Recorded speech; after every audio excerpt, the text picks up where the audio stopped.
Oh, hello. Maniac here with GameAccess.net.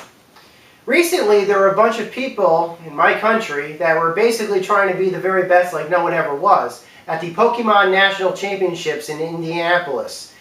It was streamed online using Twitch TV on their official Pokémon Twitch channel. And they had champions from all across the country come in on both the Pokémon video game and Pokémon trading card series, vying to be in 3 different categories the very best like no one ever was. I got to catch a lot of the feed, and I wanted to comment on it. Unfortunately, I wasn't able to be there in person, but I got to admit, for just what they streamed, what I saw on the stream looked really awesome, looked really exciting. I wish I could have been there for it. So, I had a lot I wanted to say about the championship, the tournament itself, and everything else that I wanted to share with you guys for quite a while. But I know that the championships happened a couple of weeks ago. I just needed some time for me to think about it and to sit on it before I could basically say how I thought for you guys. But I'm tanned, I'm rested, and I'm ready to talk about it. I'm really excited to say what I want to say. First off, I think that Nintendo did a really good job to hiring some really good bloggers, video producers for commentary, interviews, things like that. They got the Justin Flynn to do the interviews with the competitors, which I thought was really awesome. I thought he did a really good job. YouTuber the Jay Witz, very, very popular, very well-known Pokemon fan, does a great Pokemon channel on YouTube, was there for the Pokemon card tournament commentary. Great decision, I thought. The way the tournament was broken up was basically 2 different leagues with 3 different age groups, as far as I can tell. There was a league for the video games and there was a league for the cards. They were not compatible. There were 3 different age groups from what I could tell. The young people, middle-aged people, and the older people in each particular phase. That kind of makes it a little bit harder to basically proclaim that you're the very best like no one ever was. If you've basically got 3 of them and each, 3 in video games, 3 in cards. But even I would admit that it'd probably be really difficult to do it otherwise. I mean, the video games can't compete against the card people. It's just not compatible. But it would have been awesome to see that kind of thing happen. It's like, I've got my best cards. Well, I've got my best video. Battle to the death! That would have been awesome. That would have been awesome. But unfortunately, it just wouldn't have worked that way. You could, I don't know, maybe a nerd can dream, I guess.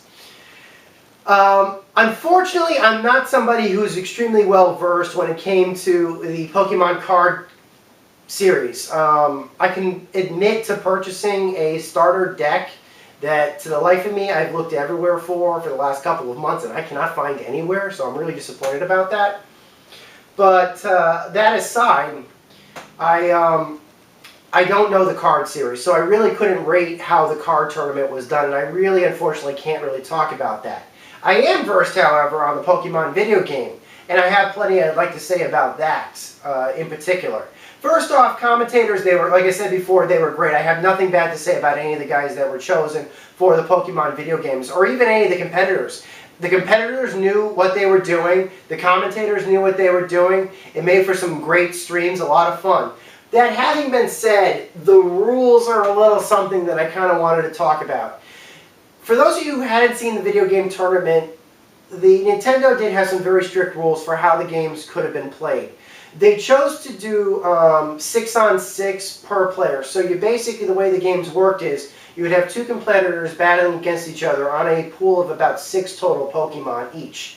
Of which those 6 Pokemon, 4 would be played. I don't know if that was random, or if they chose which 4 out of their 6 they were going to play. I'm afraid I was lost on those rules. But needless to say, each competitor would have 4 Pokemon that they could play in a 2x2 battle. The level cap on all Pokemon that could be played, at least for the tournaments that I saw, were level 50. Which, as the commentators described, were Pokemon that were strong enough in order to give out pretty devastating attacks, but not high level enough to defend themselves very well against the high level attacks. For those who don't know, maximum Pokemon level, as far as I can remember, is level 100. So they could have made the Pokemon more powerful, they chose not to.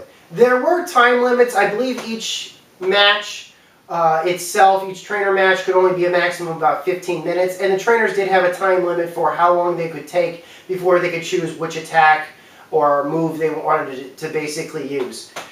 They were allowed to hold berries and things like that. Buffs and debuffs were certainly allowed. But typically, the game basically worked like players would basically deploy their Pokemon in anticipation for what their competitors might be throwing out. It worked pretty well. It seemed like the person who could anticipate the other opponent's moves, Pokemon choosing and things like that, were basically the winners. It boiled down completely to strategy, which, when you think about it, when you've got a tournament like this where it's almost like chess, basically. The best strategist is the person who wins. The person who can best anticipate the other opponent's moves wins. That's how it is for chess. That's how it is for other major competitions and things like that. It worked quite well.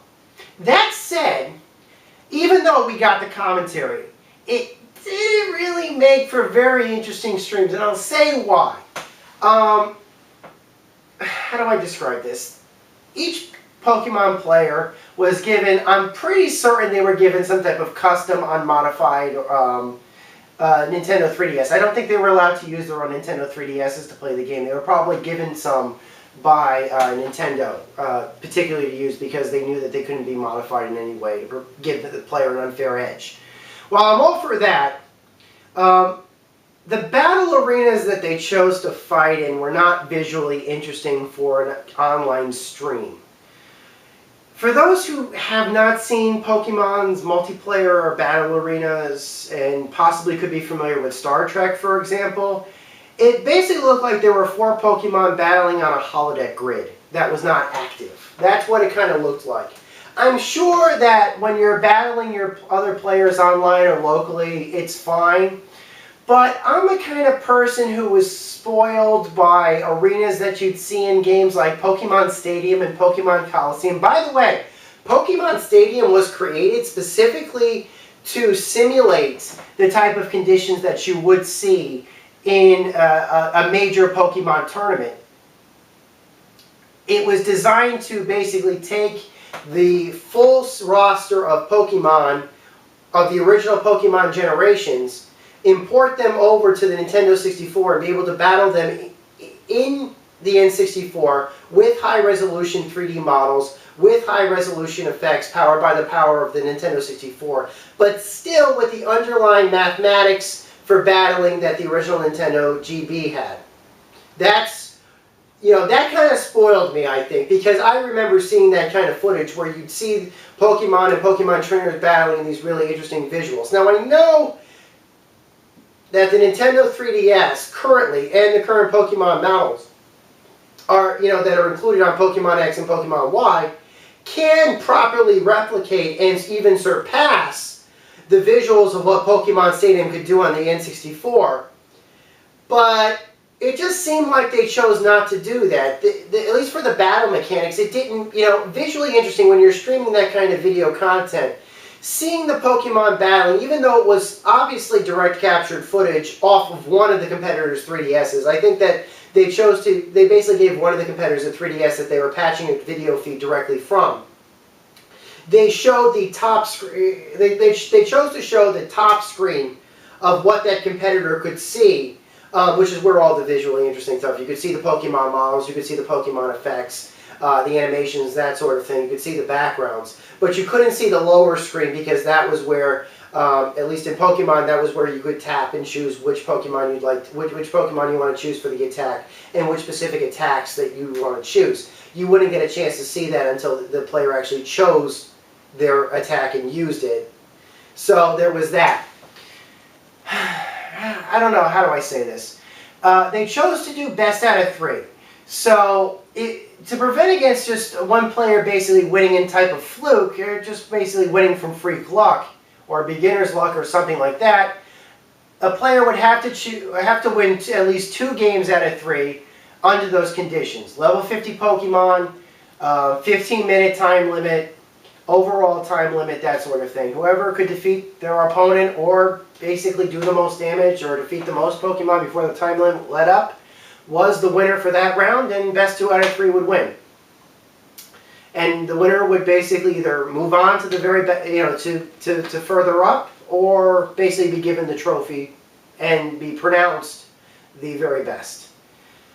Like I said, my few problems were, like I said, I didn't know. It made for some interesting feats to choose to cap levels at level 50, but I don't agree with that. I think they should have chosen to use higher level Pokemon, simply because Pokemon trainers should be able to use the Pokemon that they've trained. And obviously a lot of these trainers would probably be training level 100 Pokemon.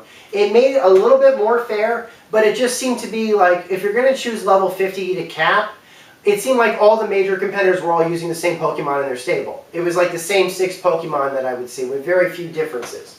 It didn't make for a lot of variety. Maybe you'd have the same problem at level 100. Maybe there'd be fewer Pokemon that you'd be able to use at level 100 to really be able to do devastating damage. But, I don't know, it just seemed like level 50 was a bit of an arbitrary cap. The second thing was, I agree with best 2 out of 3, that worked out pretty well. 2x2, that was fine. But it would have been nice for them to use custom software. Like I said, I've grown up with like Pokemon Stadium and stuff like that. It would have not been that difficult if Nintendo was basically giving their competitors custom hardware to make sure that they were on modified custom 3DSs so that they wouldn't be used. Probably on custom software that could simulate the Nintendo 3DS's capabilities and prevent cheating. Why didn't they just give them something of a higher resolution? Why didn't they just hand them Wii U controllers, basically, and have them play their characters? It would have been really cool to see, you know, these players basically playing on software that nobody has ever seen before. That would have been something really nice. Could you have imagined these players being given Wii U controllers and told, import your, Pokemon in, or choose the Pokemon that we are offering you to choose from, and let's battle on something that nobody's ever seen before? Maybe they're saving that for the World Championships in DC. I highly doubt it, because that kind of software would be tough to... But it would at least, even though it would be in 3D, even though that it would be capable of more processing abilities, better graphics, higher resolutions than what the 3DS can do, it would make for a much more visually interesting feed for the people that would either be watching it at the event or watching it online on the Twitch feed, that sort of thing. I don't know. Maybe Nintendo would save something like that for the finals, but you just have to think back at like times like Video Armageddon. For anybody who's seen The Wizard, what did they do at the end of Video Armageddon? Let's have these competitors play Super Mario Bros. 3, a game that nobody has ever seen before, a game that the world has never seen before. It's going to be freaking awesome. Let's see how good they can do at that, and let's show the audience Super Mario Bros. 3. It would be great product placement, you know. Can anybody be honest? That's the reason why most people saw The Wizard in the first place. They wanted to see Super Mario Bros. 3 in action for the first time. It was basically product placement. Again, like I said, maybe this is going to be changed for the World Tournament, but it'd be nice to have seen something like that. So, that's my 2 cents on it. I think it was really great. I think that any type of event where video games are thrust upon the national stage like this is good for gaming in general, all gaming. Because it really brings it out there that this is something that people do. This is something that these and the fact that they chose to have 3 different leagues of age gap to show that Pokemon basically has no age limit. People of all ages can enjoy gaming. People of all ages can enjoy Pokemon. So there you have it. Really looking forward to the World Championships in Washington, D.C. I probably won't be there, but you can be darn sure that once again I'll be watching the Twitch feed. Until next time, guys, this is Maniac. I think I'm going to have to train my Pokemon just a little bit harder. Trying to be the very best like no one ever was. Please visit my website, GameAccess.net. I'll see you around. Take care. Maniac, over and out.